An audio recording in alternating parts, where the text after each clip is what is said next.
Assalamualaikum warahmatullahi wabarakatuh.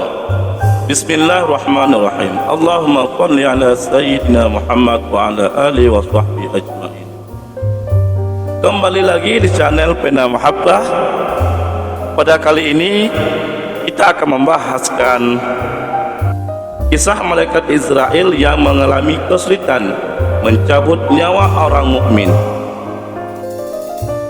Dukungkanlah dakwah kami ini dengan cara like, komen, dan berlangganan, serta bagikan dakwah kami ini agar bermanfaat bagi yang lainnya. Malaikat Israel alaihissalam, atau juga disebut malaikat maut, adalah malaikat yang ditugaskan oleh Allah Subhanahu wa Ta'ala untuk mencabut nyawa makhluk-makhluknya. Dia tidak peduli nyawa siapapun itu, baik pria maupun wanita, baik muslim maupun non-muslim, baik anak kecil maupun orang dewasa, maupun orang buta, bahkan dari golongan jin dan sesama malaikat sekalipun. Dari beberapa penjelasan para ulama, tentu saja ada perbedaan ketika malaikat Israel alaihissalam mencabut nyawa hamba yang beriman dan hamba yang tidak beriman. Secara umum, perbedaan tersebut diketahui dengan cara kasar dan lembut.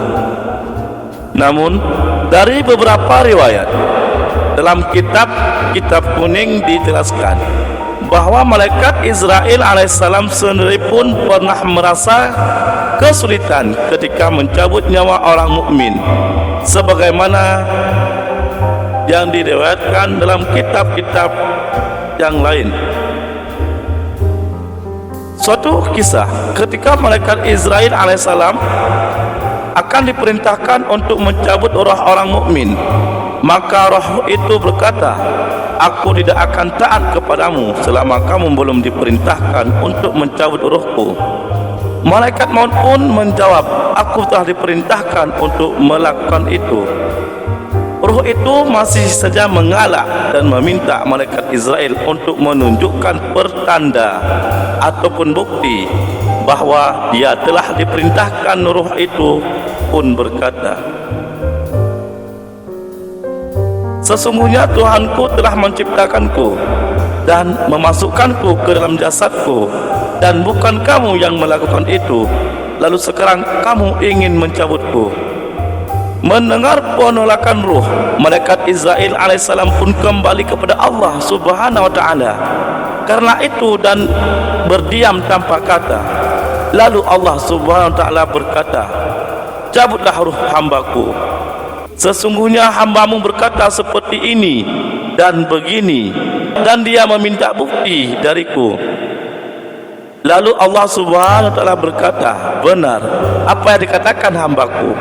Kemudian Allah Subhanahu wa Ta'ala memberikan perintah kepada malaikat Israel alaihissalam, "Wahai malaikat maut, pergilah ke surga dan ambillah buah apel di sana. Itu merupakan petanda dariku, dan perlihatkanlah buah apel itu kepada ruh hambaku."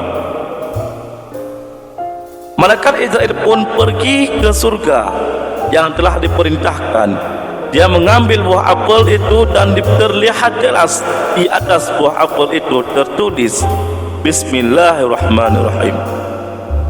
Setelah mengambil buah apel itu, malaikat Israel alaihissalam pun kembali kepada hamba mukmin tadi untuk mencabut roh, dan dia memperlihatkan buah apel itu sebagai bukti. Ketika roh tersebut melihat buah apel yang diperlihatkan oleh malaikat Israel alaihissalam, maka roh itu keluar dan giat, nyaman, dan tidak ada perasaan berat sedikit pun.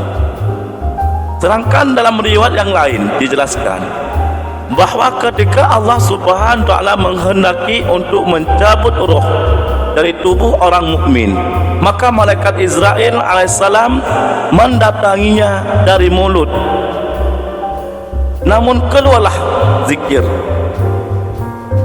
yang senantiasa diucapkan oleh hambanya. Dari mulut itu dia mengatakan, "Tiada jalan bagimu dari arah ini telah lama sekali lisan hamba ini digunakan untuk berzikir kepada Tuhanmu. Karena ditolak, malaikat Israil alaihissalam pun kembali kepada Allah subhanahu wa ta'ala dan berkata, wahai Tuhanku, hambamu mengatakan ini dan ini. Lalu Allah subhanahu wa ta'ala menjawab, cabutlah dari arah yang lain. Malaikat Israel pun mendatangi dari arah tangan untuk mencabut ruhnya. Namun keluarlah sorakah yang seringkali dilakukan semasa hidupnya. Dia mengatakan, tidak ada jalan bagimu pada tangan ini. Sesungguhnya hamba ini menggunakanku untuk banyak bersedekah, mengusap kepala anak yatim, tanda sayang kepada anak yatim, dan menulis dengan pena, dan menebas leher orang-orang kafir dengan pedang. Malaikat Israil alaihissalam mendatangi lagi dari arah kaki. Namun kaki itu mengatakan, tiada jalan bagimu dari arahku.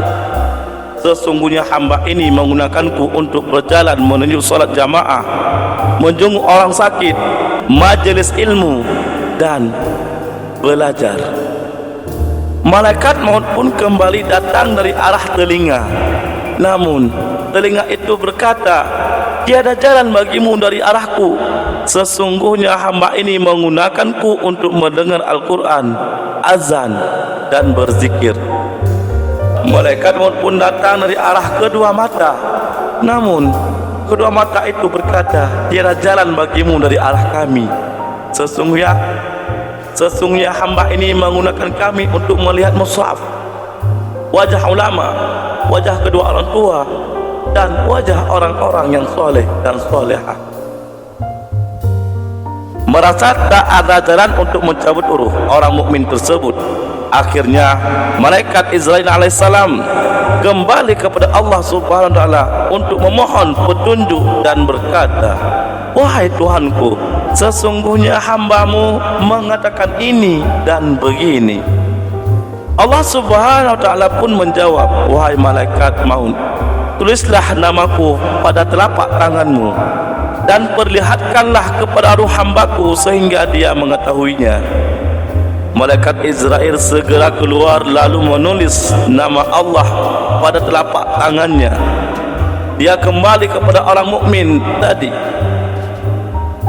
Malaikat Israel segera keluar lalu menulis nama Allah pada telapak tangannya.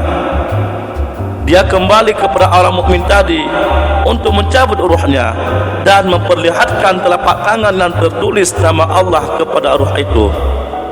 Melihat bukti yang ada pada telapak tangan malaikat Israil alaihissalam, ruh itu pun menerima dan merasa nyaman untuk keluar dari tubuhnya.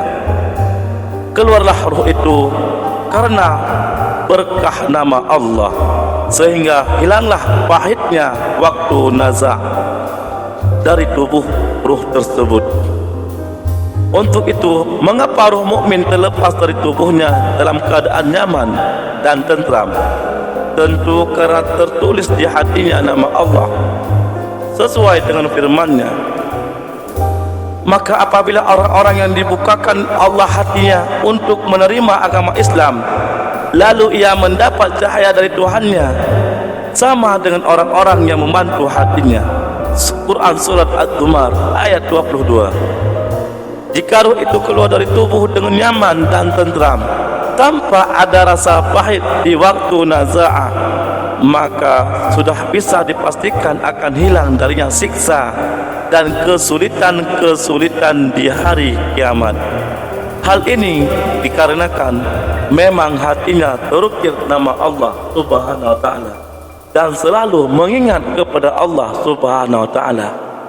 Wallahu a'lam bishawab. Wassalamualaikum warahmatullahi wabarakatuh.